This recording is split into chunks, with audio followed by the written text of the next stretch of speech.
This news brought to you by Ghazali School, Pakistan, Sialkot City Campus.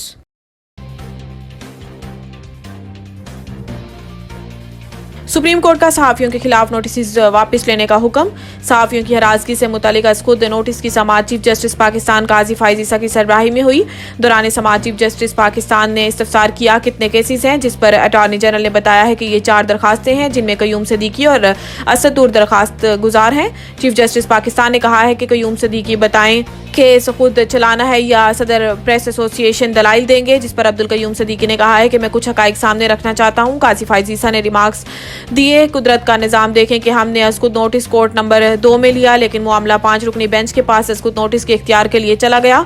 5 रुकनी bench ने तय किया 184(3) का अस्कुद notice लेने का इख्तियार सिर्फ चीफ जस्टिस का है। सहाफ़ियों की ही नहीं, जजेस की भी आज़ादी इज़हार राय होती है। अदालत ने सहाफ़ियों की हरासगी से मुतालिक अस्कुद नोटिस की समाअत कल तक मुलतवी करते हुए विफाकी हुकूमत को सहाफ़ियों पर तशद्दुद के खिलाफ रिपोर्ट 2 हफ्ते में फराहम करने की हिदायत कर दी।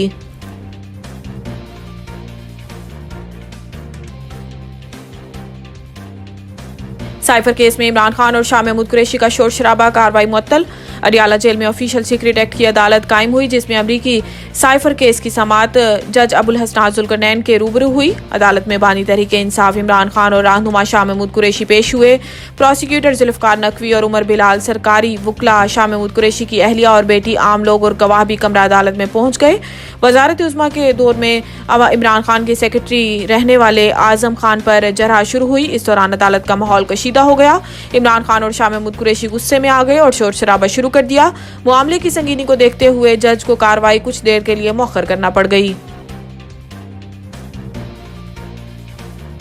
सनम जावेद जमानत मिलते ही दोबारा गिरफ्तार। इंसदाद दहशतगर्दी की अदालत में मुस्लिम लीग नून हाउस जलाने के केस की समाअत हुई। सोशल मीडिया एक्टिविस्ट सनम जावेद और मोहम्मद तनवीर की बाद गिरफ्तारी जमानत पर जज ने फैसला जारी करते हुए सनम जावेद और मोहम्मद तनवीर की दरखास्त जमानत मंजूर कर ली।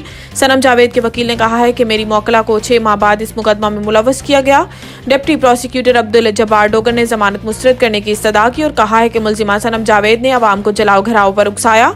जमानत मंजूर होने के बाद सनम जावेद बाहर निकली तो इन्वेस्टिगेशन पुलिस ने थाना शादमान में दर्ज मुकदमा में पाकिस्तान तहरीक इंसाफ की रहनुमा सनम जावेद को गिरफ्तार किया। वाज़ेह रहे कि मुलजिमा सनम जावेद के खिलाफ थाना मॉडल टाउन में मुकदमा दर्ज है।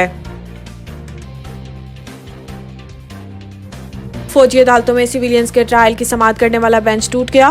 फौजी अदालतों में सिविलियंस के ट्रायल पर इंट्रा कोर्ट अपीलों पर समाअत जस्टिस सरदार तारिक मसूद की सरबराही में 6 रुकनी बेंच ने समाअत की। जस्टिस अमीनुद्दीन खान, जस्टिस मोहम्मद अली मजहर, जस्टिस हसन अजहर रिजवी, जस्टिस मुसरत हलाली और जस्टिस इरफान सादत भी बेंच का हिस्सा थे। जवाद एस ख्वाजा के वकील ने बेंच पर एतराज उठाते हुए कहा है कि बेंच की दोबारा तश्कील के लिए मामला जजेस कमेटी को भेजा जाए। लाहौर बार के वकील हामिद खान ने केस में दलाइल देने की कोशिश की तो जस्टिस सरदार तारिक मसूद ने इन्हें टोकते हुए कहा कि अगर हमने केस सुनना ही नहीं तो दलाइल ना दें। हम पर एतराज उठाया जा रहा है कि मैं केस से अलग हो जाऊं। जस्टिस सरदार तारिक मसूद ने खुद को बेंच से अलग कर लिया, जिसके बाद फौजी अदालतों में सिविलियंस के ट्रायल पर इंट्रा कोर्ट अपीलों पर समाअत करने वाला बेंच टूट गया। सुप्रीम कोर्ट ने बेंच की दोबारा तश्कील के लिए मामला जजेस कमेटी को भिजवा दिया और कहा है कि 3 रुकनी जजेस कमेटी इंट्रा कोर्ट अपीलों पर समाअत के लिए नया लार्जर बेंच तश्कील दे। सुप्रीम कोर्ट ने कहा है कि फौजी अदालतों में सिविलियंस का ट्रायल कल अदम करार देने का फैसला मुअत्तल रहेगा।